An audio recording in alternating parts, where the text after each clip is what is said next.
Welcome to today's deep dive. We're going to be exploring a fascinating book by Nate Silver, On the Edge, Finding the Line Between Control and Chaos. It's a real thought-provoker. Have you read this one? I have. It's one of those books that stays with you long after you finish it. Silver has this knack for taking complex ideas and making them accessible, even if you're not a statistician. Well, he's known for making numbers make sense, especially during election season. Lots of people know him from his website, 538. Right, his election predictions. He really made a name for himself with those, especially in 2008 and 2012. Yeah, his accuracy was impressive. But this book goes beyond just predicting elections. It's about a certain way of thinking, a mindset that Silver calls living on the river. The river. I like that. It's a great metaphor. It captures this sense of constant flow, of navigating uncertainty and making decisions in the face of the unknown. And who are these river people? Think poker players, sports bettors, venture capitalists, even AI researchers. They're the folks who live and breathe probabilities and calculated risks. So not your average 9-to-5er. Yeah, not exactly. They're the ones who are comfortable operating in the gray areas, where outcomes are never certain. Silver even hints that maybe this attraction to risk is in his blood. He talks about his grandmother, who was a serious card player, and his great-grandfather. Well, let's just say there's a story about potential arson for insurance fraud. Oh, wow. Yeah. Maybe not the best family legacy there. But it does speak to this idea that risk-taking can be part of who we are. And Silver emphasizes this concept called expected value, or EV. It's all about understanding the long-term average outcome of your decisions, even if there are ups and downs in the short term.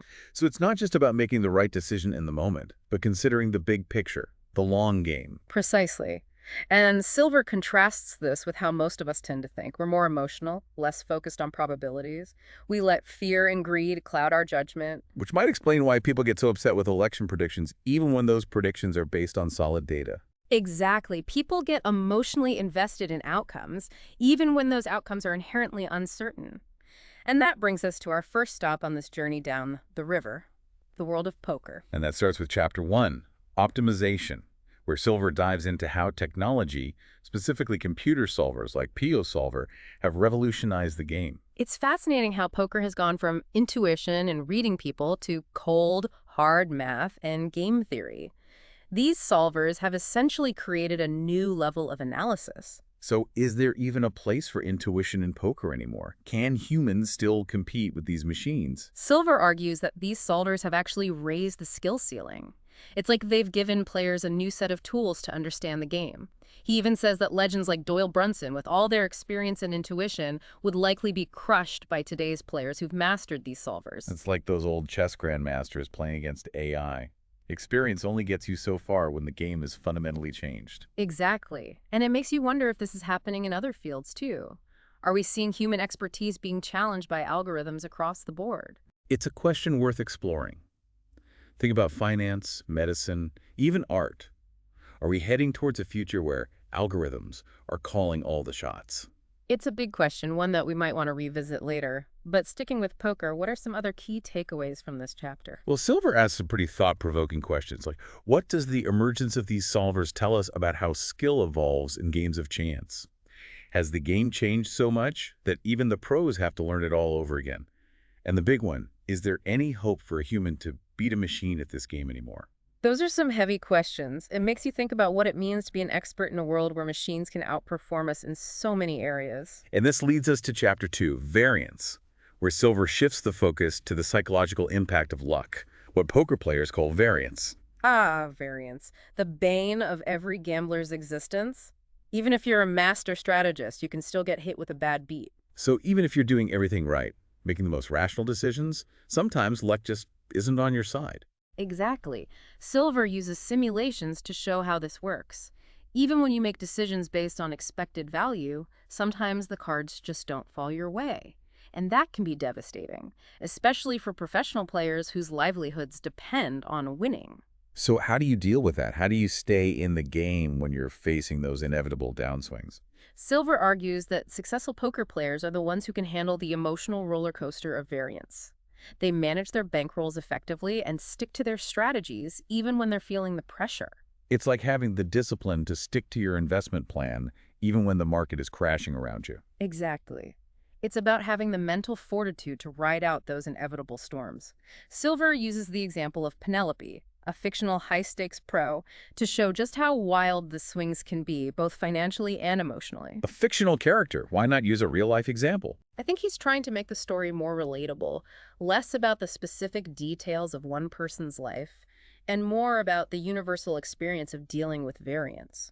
He wants us to understand what it feels like to be in those high-pressure situations, to have your livelihood, your sense of self, riding on the turn of a card. It's a good reminder that this idea of variance applies to more than just poker. It's relevant to investing, starting a business, even relationships. There's always an element of luck involved. Absolutely. Life is full of uncertainty. We can't control every outcome, but we can control how we respond to those outcomes, and that's a big part of what Silver is exploring in this book. So, from the world of high-stakes poker, where does Silver take us next? He takes us on a little detour in Chapter 3, Consumption, to the glitzy world of casinos. Casinos. I thought this book was about poker and data. It is.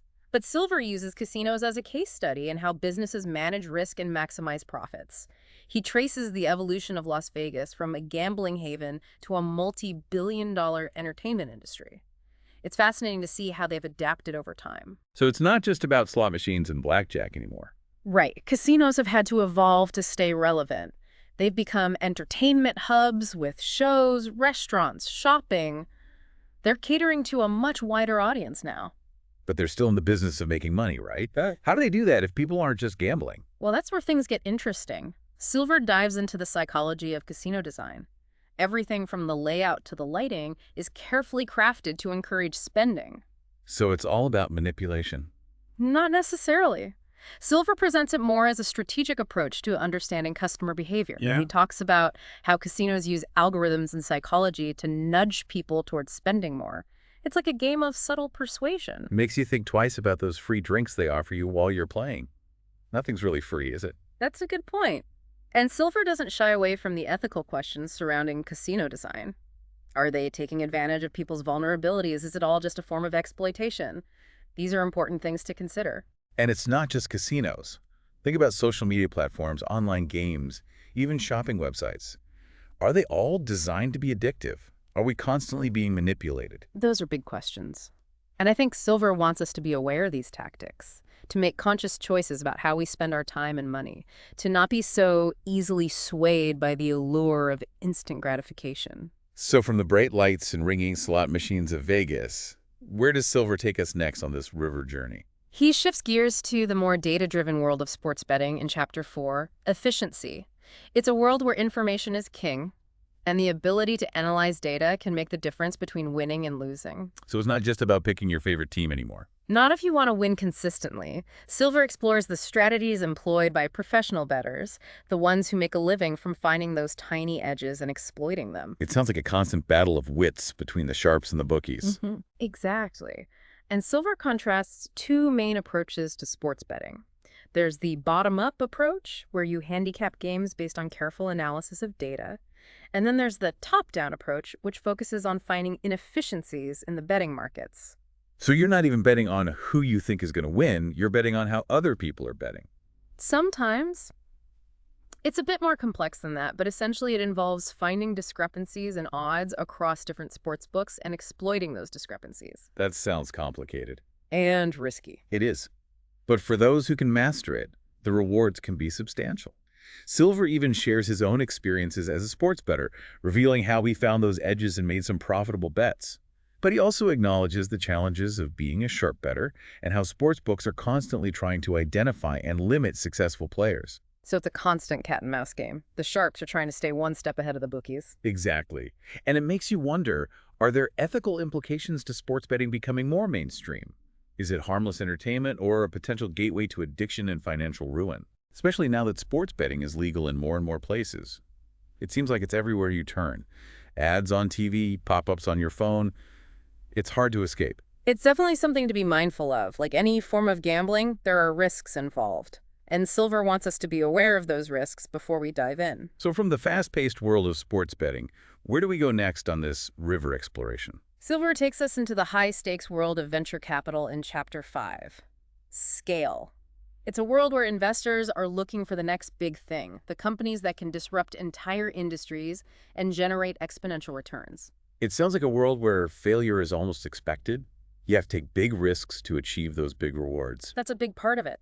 Silver explores how VCs prioritize investments in companies with the potential for massive growth, even if those companies are initially unprofitable or operating in unproven markets. It's like they're betting on the future, trying to anticipate what's going to be big before anyone else sees it. And that takes a certain kind of vision and a lot of guts. They're not afraid to put their money on the line, even when the odds are stacked against them. But is this VC model sustainable? Is it really driving innovation or just creating bubbles? Silver raises some important questions about the impact of venture capital. He acknowledges that VCs have played a crucial role in fostering technological advancements, but he also points out potential downsides, like the concentration of wealth in the hands of a few and the creation of monopolies. It's a question that's relevant to so many industries these days. Think about big tech, for example. Are those companies getting too big, too powerful? Silver doesn't shy away from these questions. He challenges us to think critically about the role of venture capital in shaping the future of technology and the economy as a whole. It's a timely discussion, especially given all the concerns about income inequality and the influence of big tech. Absolutely. And it's clear that Silver is deeply engaged in these debates. He doesn't have all the answers, but he's asking the right questions. And that's a big part of what makes this book so compelling. So from the world of venture capitalists and unicorn startups, where does Silver take us next on this river exploration? He takes us into the often volatile world of cryptocurrency in Chapter 6, Illusion. It's a world that's been in the news a lot lately with all the talk of crypto crashes and scams. It seems like there's a new crypto scandal every week. It can be hard to keep up. But Silver offers a sharp critique of the 2020-2021 crypto bubble, highlighting the prevalence of scams, fraud, and unchecked risk-taking. He even goes into detail about the FTX collapse and the downfall of Sam Bankman-Fried. It's a cautionary tale about the dangers of speculation and the allure of quick riches. It's a good reminder that even in the world of tech and innovation, there are still bad actors looking to exploit people, the Wild West of the digital frontier. Exactly. And Silver digs into the psychology of what draws people to crypto, the fear of missing out, the desire for fast wealth, the belief that they're part of a technological revolution. These are powerful motivators. It's like the gold rush of the 21st century. Everyone's hoping to strike it rich. And Silver acknowledges that there are legitimate uses for crypto and blockchain technology, but he also warns against investments that sound too good to be true. He emphasizes the importance of due diligence, of doing your research and understanding the risks involved. So it's about separating the hype from reality. Exactly. And I think that's a message that's relevant to more than just crypto. It's about being a critical thinker, about not getting swept up in the latest trends without understanding the underlying fundamentals. A healthy dose of skepticism is always a good thing. I agree. And speaking of skepticism, Silver takes a bit of an unexpected turn in Chapter 7, Impact, where he delves into the world of effective altruism. Effective altruism. How does that fit into this whole river theme? It might seem like a departure, but Silver connects it back to the idea of making decisions based on expected value. Effective altruists apply evidence and reason to figure out the most effective ways to improve the world. They're not just donating to charities based on emotion or gut feeling, they're trying to maximize the impact of their giving. So it's like a data-driven approach to philanthropy. Finding the most bang for your buck, so to speak. Exactly. And Silver explores some of the core tenets of effective altruism, like its emphasis on impartiality and its willingness to consider unconventional solutions. What do you mean by unconventional solutions? Well, effective altruists often focus on issues that might not get a lot of attention from traditional charities. They're willing to look beyond the emotional appeal and consider interventions that might be more cost-effective, even if they're not as heartwarming. So it's not just about feeling good, it's about doing good. Exactly. And Silver delves into some of the ethical dilemmas and philosophical debates within the effective altruism movement, like how to value animal lives, how to weigh the needs of current generations against the needs of future generations, and how to make difficult decisions when resources are limited. Those are some deep questions. It's like a whole other level of complexity beyond just choosing which charity to support. It is, but Silver argues that these are questions worth grappling with. He believes that everyone has a responsibility to think critically about how to make a positive impact on the world, even if it's on a small scale. So it's not just about writing a check. It's about making conscious choices and aligning your actions with your values. Exactly. And that brings us to one of the most talked about topics of our time, artificial intelligence in Chapter 8, Agency. AI. It seems like we've gone from one extreme to the other, from the ethics of charitable giving to the potential for machines to take over the world. It might seem like a big jump, but Silver connects it back to this idea of agency, the ability to make choices and control our own destinies. He explores both the potential benefits and risks of increasingly sophisticated AI systems, and he focuses on a crucial question: will AI enhance human agency or diminish it? So are we headed towards a future where machines are making all the decisions for us, like in some sci-fi dystopia? Silver doesn't think that's inevitable. He argues that we have a choice in how we develop and deploy AI. We can create AI systems that help us, that augment our capabilities and empower us to make better decisions. Or we can create AI systems that take control away from us, that lead to unintended consequences. It's like we're at a fork in the road, and the decisions we make now about AI will have a profound impact on the future. Absolutely. And Silver highlights the need for open dialogue and collaboration between AI researchers, policymakers, and the public. We need to be having these conversations now before it's too late. It's not just about the technical aspects of AI, it's about the human element, the ethical considerations, the social implications. Right, we need to ensure that AI is developed and used responsibly, that it's aligned with our values and serves the best interests of humanity. It's a big challenge, but it's one that we need to face head on. And with that, we've covered the first 8 chapters of Silver's journey down the river. It's been quite a ride so far, hasn't it? It has. We've gone from the high-stakes world of poker to the psychology of casino design, from the strategies of sports betting to the complexities of venture capital and the ethical dilemmas of effective altruism. And now we're facing the potential impact of artificial intelligence on the future of humanity. It's a lot to take in. It is, but it's also incredibly stimulating. Silver challenges us to think differently, to consider new perspectives, and to grapple with the big questions that are shaping our world.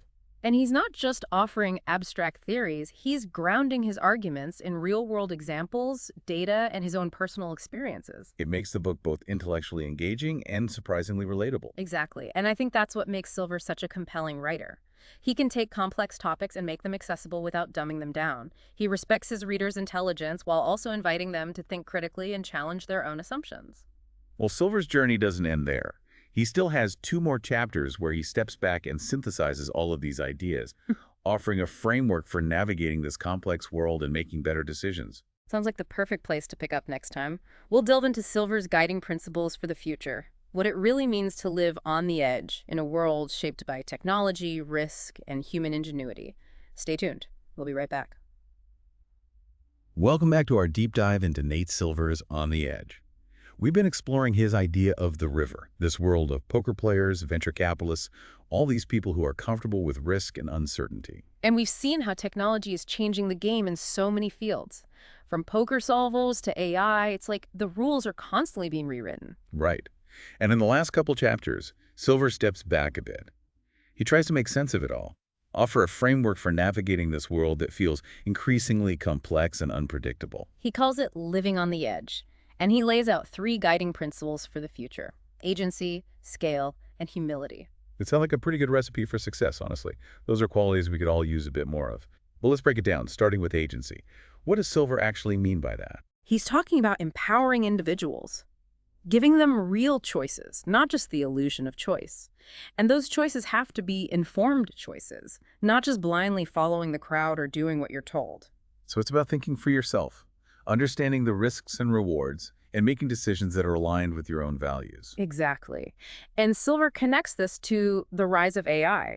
He argues that we need to be careful about creating AI systems that take away our agency, that make decisions for us without our full understanding or consent. It's like that old saying, with great power comes great responsibility. We're creating these incredibly powerful tools, but are we using them wisely? Are we thinking about the long-term consequences? Those are the questions Silver is asking. And he doesn't pretend to have all the answers, but he wants us to be having these conversations, to be thinking critically about the role of technology in our lives, and to be advocating for AI systems that enhance human agency, not diminish it. It's a powerful message. It's about taking ownership of our own destinies, not just letting the algorithms decide for us. But what about this idea of scale? How does that fit into the picture? Silver is challenging us to think big, to look beyond our immediate surroundings and consider the impact of our actions on a global scale. He uses examples from venture capital and effective altruism to illustrate how thinking at scale can lead to solutions for some of the world's most pressing problems. So it's about having a vision for the future, a sense of purpose that extends beyond our own individual needs and desires. Exactly. He's encouraging us to move beyond incremental thinking and embrace bold, ambitious goals. To think about how our actions can ripple outwards and create positive change on a massive scale. It's inspiring, but also a little daunting, right? Yeah, I mean, how can one person really make a difference on a global scale? that's where Silver's third principle comes in: humility. He's reminding us that we don't have all the answers, that even the smartest people in the world can be wrong, and that sometimes the best way to make a difference is to start small, to focus on what we can control, and to be open to learning from our mistakes. So it's about finding that balance between ambition and realism, Yeah, between striving for greatness and acknowledging our limitations. precisely. And Silver argues that this is especially important when we're dealing with powerful technologies like AI. We need to be humble about what we know and don't know, and we need to be constantly questioning our assumptions and biases. It's like that saying, the only true wisdom is in knowing you know nothing. The more we learn, the more we realize how much we don't know. And that's a good thing. It keeps us curious, it keeps us learning, and keeps us open to new ideas and perspectives. And I think that's a big part of what Silver is trying to cultivate in his readers, this sense of intellectual humility and a willingness to embrace uncertainty. So how do we put all of this into practice? What does it actually look like to live on the edge in a way that embraces agency, scale, and humility? Well, Silver doesn't offer a step-by-step guide. He's not a self-help guru. He's a thinker, a provocateur. He's trying to get us to think differently about the world and our place in it.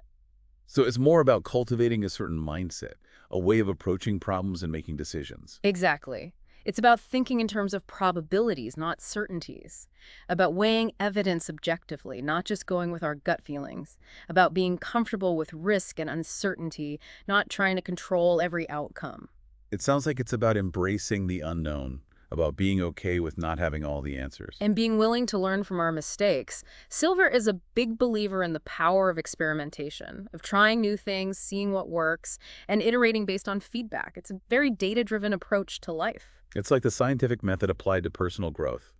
Formulate a hypothesis, test it out, analyze the results, and adjust accordingly.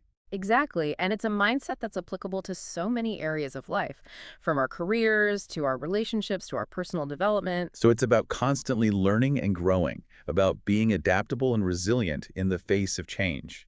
And about being open to new possibilities. Silver argues that the future is not predetermined. It's a product of our choices, our actions, and our willingness to embrace uncertainty.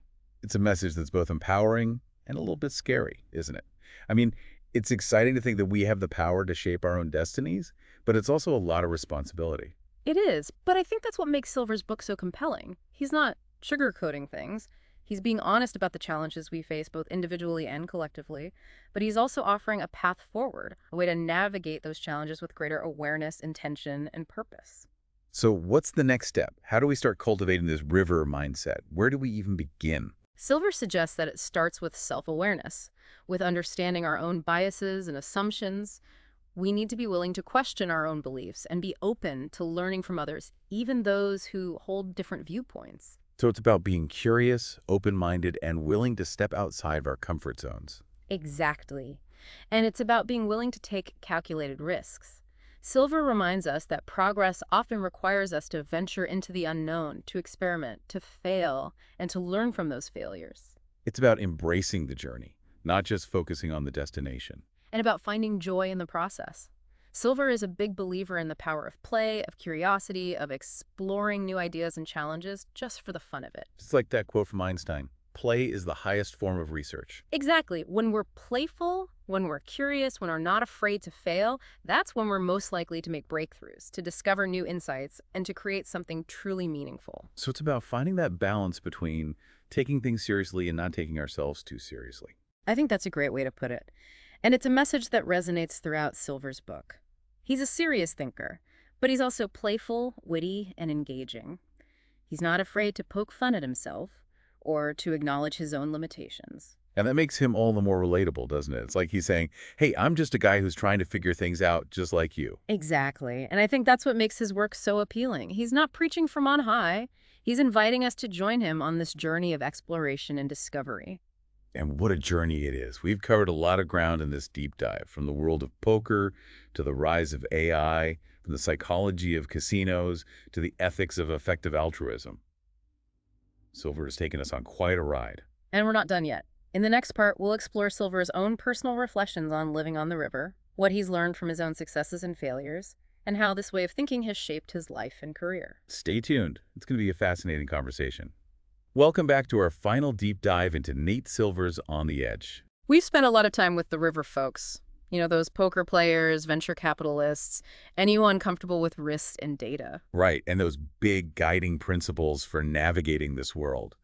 Agency, scale, humility. Now it's time to get a little philosophical. Philosophical, you mean like questioning Silver's whole framework? Kinda. He's a probabilist, right? He believes the universe is so complex, so full of variables, that it basically acts random, even if it's not, really. So we should think in probabilities, not certainties. Exactly.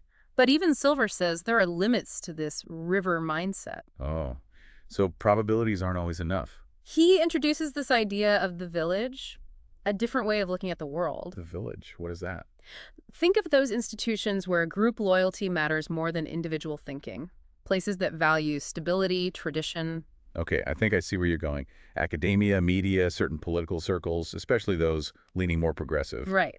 And while Silver's clearly a river guy, he doesn't completely dismiss the village. So it's not like one is good, one is bad. More like they both have strengths and weaknesses. Exactly. The village is good at cooperation, building community, Well, but it can lead to groupthink, an aversion to risk, which can backfire when facing tough problems. so while the river folks are crunching numbers, embracing the unknown, the village seeks consensus and safety.